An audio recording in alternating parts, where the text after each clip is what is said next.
Hey, how's it going? This is Rico MNC on YouTube here. I've never done a video for this channel, but I want to review this cigar. This is a Fugazi compared to Cuban Montecristo number 4. And this is the second one I've had out of the batch I ordered. The first one blew me away.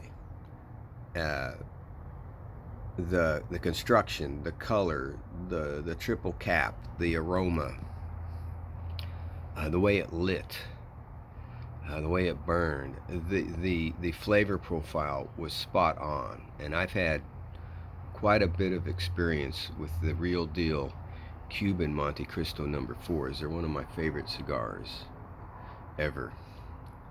Um, I call it a Corona size. I've seen others call this a Rothschild. I think it's more of a Corona. I think it's like 42 by 5 something, 5.1. This is the second one, and it's not quite as on the spot or as compared to the Cuban as the first one was. Now I don't know if it's because of what I paired it with.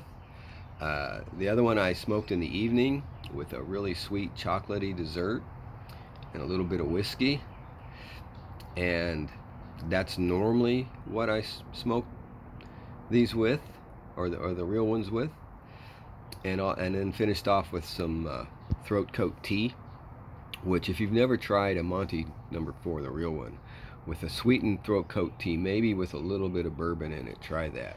It they just amplify each other's flavor profile so well. This one's a little blander to smoke, but it might be because I started off with just coffee with a little bit of cream in it, not any sweetener. Um, the smoke's really good. Let's see if I can get a shot of a draw and a smoke on here. Okay, so hold on just a sec here.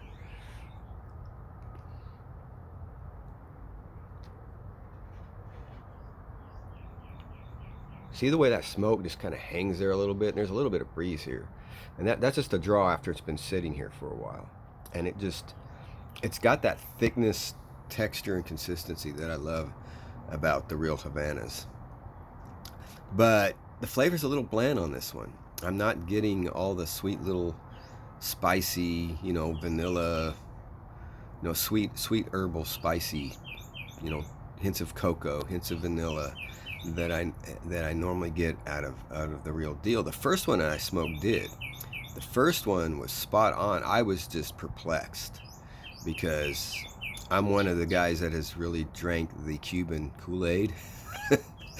And the ones that I like, as far as I'm concerned, there's nothing else that compares with them. That I'm not a total, I don't only like Cuban cigars. I like a lot of good domestic ones you can get here in the States. But when I've been abroad and smoked them, the others, or other means of sampling them, the Montecristo number 4, the number 2, the Olla de Monterey's, and the Romeo and Julietas that come from that little island south of Miami. There's just some very distinctive characteristics of them that I like.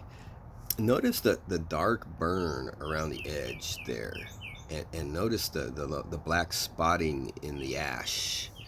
I'm not saying that non-Cubans never do that, but that's one of the characteristics of the real deal. The first one that I smoked would have totally fooled me. If somebody handed me that one and told me it was a number 4, I would have noticed a few little differences than what I'm used to, but they were within the range of variation that you get from Cuban cigars. One comment I had about it was that it was too perfect.